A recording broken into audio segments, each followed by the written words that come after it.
Assalamualaikum warahmatullahi wabarakatuh. Halo teman-teman. Di sini saya dari kelompok 4 akan menyampaikan materi akuntansi bisnis, yaitu yang berjudul proses penyesuaian. Sebelumnya kami akan memperkenalkan anggota kelompok kami terlebih dahulu. Yang pertama saya sendiri, Isnawati Nur Mafuah, NIM 2008-1010-1094. Yang kedua, Muhammad Naufal Medika dengan NIM 2008-1010-1151. Dan yang ketiga, Muhammad Hamdani Lutfi dengan NIM 1408-1010-1197. Oke, langsung saja kita mulai. Nah, sebelumnya kita di sini akan membahas yang pertama tentang konsep akuntansi dasar yang berkaitan dengan jurnal penyesuaian, yang kedua pengertian proses penyesuaian, dan yang ketiga jenis akun yang memerlukan proses penyesuaian dan contoh transaksinya. Yang pertama, konsep akuntansi dasar yang berkaitan dengan jurnal penyesuaian. Yang pertama, konsep akuntansi berbasis akrual atau accrual basis of accounting. Nah, dalam konsep ini, pendapatan dicatat dalam laporan laba rugi pada periode pendapatan tersebut dihasilkan. Contohnya, pendapatan dilaporkan saat jasa telah diberikan kepada pelanggan dan kas yang telah atau belum diterima dari pelanggan selama periode itu. Yang kedua, ada konsep akuntansi berbasis kas atau cash basis of accounting. Nah, dalam konsep akuntansi berbasis kas ini, pendapatan dan beban dilaporkan dalam laporan laba rugi pada periode ketika kas diterima atau dikeluarkan.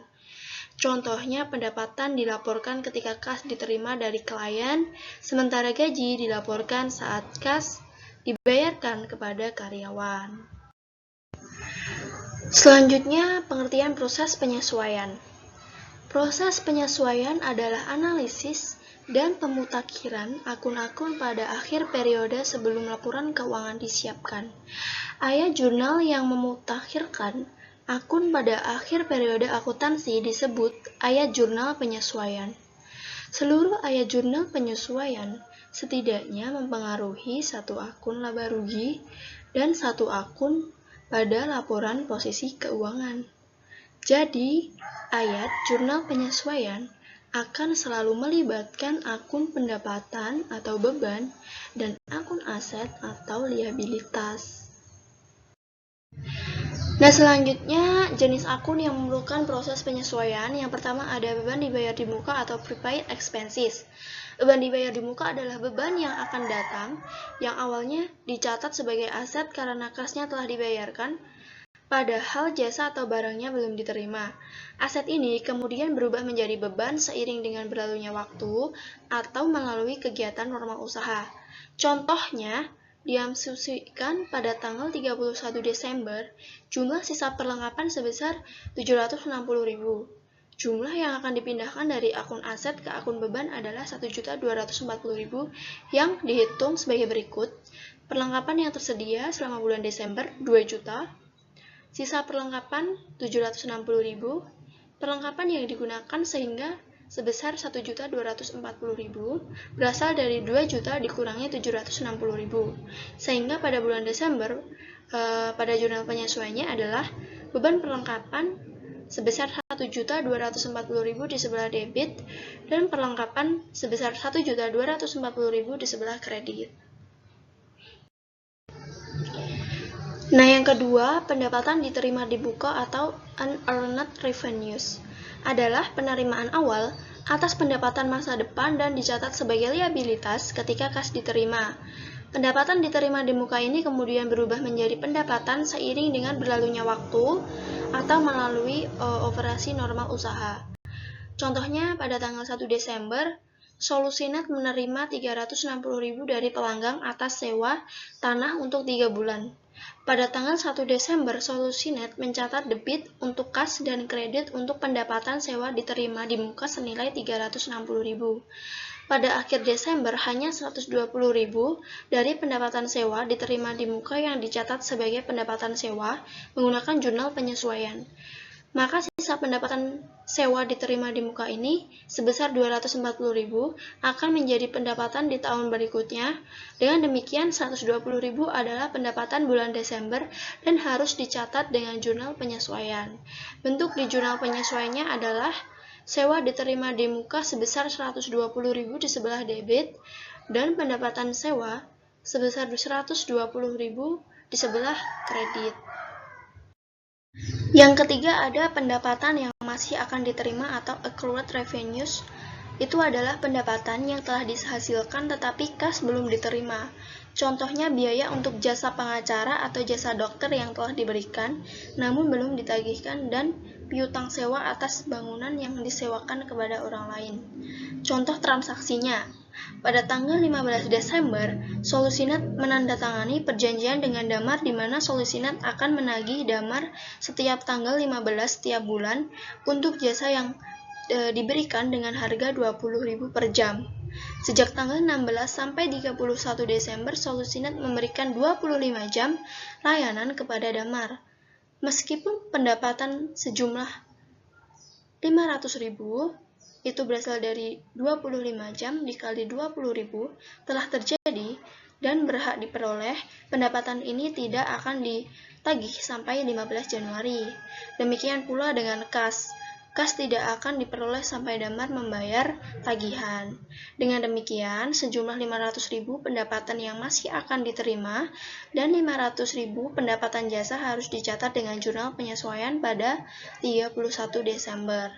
Nah, ya jurnal penyesuaiannya adalah piutang usaha sebesar 500.000 di sebelah debit dan pendapatan jasa di sebelah kredit.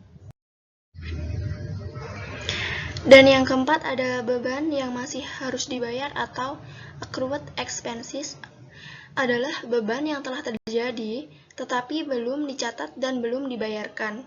Upah yang sudah waktunya dibayar kepada karyawan pada akhir periode tetapi belum dibayarkan adalah beban yang masih harus dibayar. Itu contohnya.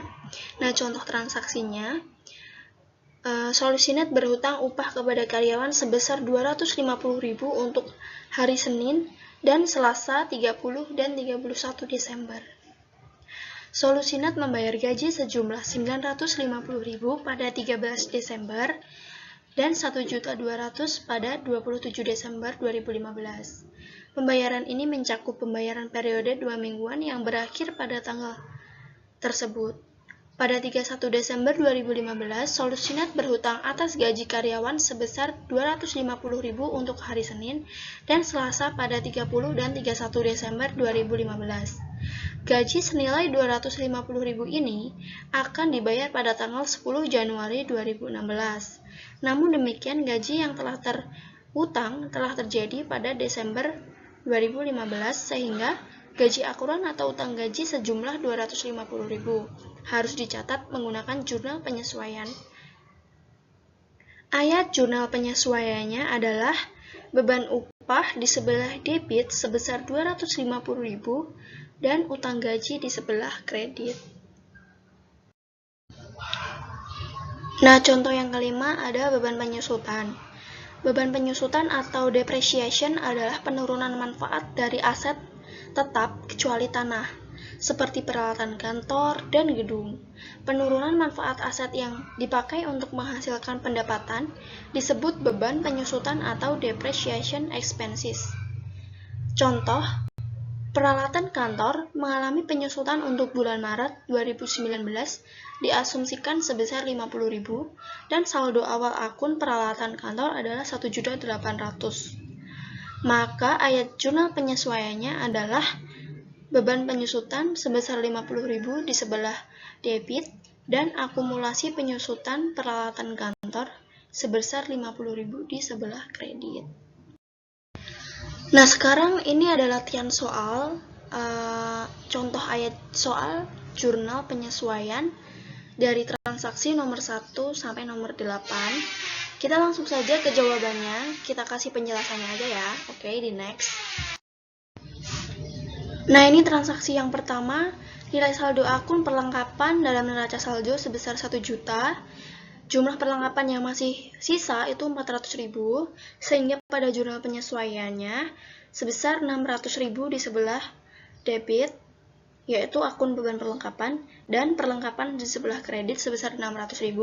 Itu caranya 1 juta dikurangi 400.000, sehingga hasilnya 600.000. Nah, yang kedua, wesel tagih yang masih harus diterima atau piutang wesel sebesar 150.000, sehingga pada transaksinya berupa piutang bunga di sebelah debit dan pendapatan bunga di sebelah kredit sebesar 150.000 masing-masingnya. Yang ketiga ada gaji dan upah karyawan yang belum dibayar untuk bulan Desember sebesar 2.400.000.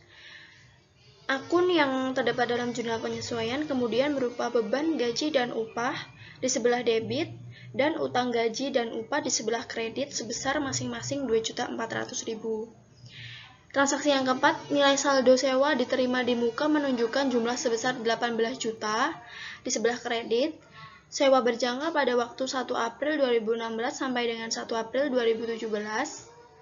Kemudian pada transaksinya berupa sewa diterima di muka di sebelah debit dan pendapatan sewa di sebelah kredit masing-masing sebesar 13.500.000.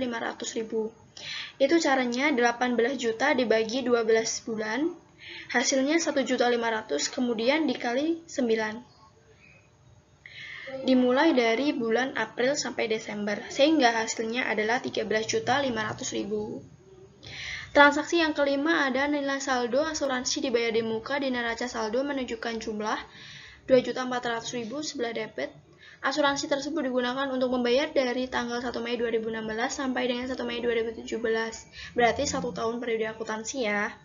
Nah, sehingga akunnya itu berupa beban asuransi di sebelah debit dan asuransi dibayar di muka di sebelah kredit sebesar masing-masing 1.600.000. Caranya adalah 2.400.000 tadi dibagi 12 satu periode akuntansi, hasilnya 200.000 kemudian dikali 8, hasilnya sama dengan 1.600.000 lagi tadi dimasukkan dalam jurnal penyesuaian. Nah, transaksi yang keenam sebesar 5% dari nilai jumlah piutang dagang sebesar 50 juta ditaksir tidak dapat ditagih karena perusahaan kreditor bangkrut. Sehingga pada ayat jurnal penyesuaiannya adalah beban kerugian piutang sebesar 2.500.000 dan cadangan kerugian piutang sebesar 2.500.000. Itu caranya dari 5/100 tadi 5% dikali 50 juta sama dengan hasilnya 2.500.000. Kemudian dimasukkan dalam jurnal penyesuaian. Yang ketujuh, pemakaian peralatan toko menyebabkan penyusutan peralatan toko sebesar 4 juta. Ayat jurnal penyesuaiannya berupa beban penyusutan peralatan dan akumulasi penyusutan peralatan sebesar 4 juta. Beban tadi di sebelah debit dan akumulasi penyusutan peralatan di sebelah kredit. Transaksi nomor 8. Nilai persediaan barang dagang sebesar 15 juta yang tercatat pada awal periode, persediaan barang dagang di akhir periode yang tersisa di gudang sebesar 20 juta. Sehingga pada ayat jurnal penyesuaiannya itu berupa ikhtisar laba rugi 15 juta di sebelah debit, persediaan barang dagang di sebelah kredit sebesar 15 juta, kemudian persediaan barang dagang sebesar 20 juta di sebelah debit dan ikhtisar laba rugi sebesar 20 juta di sebelah kredit. Nah, udah selesai ya. Terima kasih buat teman-teman yang udah nyimak materi proses penyesuaian ini. Mohon maaf apabila masih ada banyak kekurangan, masih kemungkinan materinya masih ada yang kurang atau belum lengkap. Kami mohon maaf untuk dimaklumi. Kita semua sama-sama belajar. Terima kasih sekali lagi sudah menyimak. Sekian yang dapat saya sampaikan. Akhir kata, wabillahi taufiq wal hidayah. Wassalamualaikum warahmatullahi wabarakatuh. Dadah.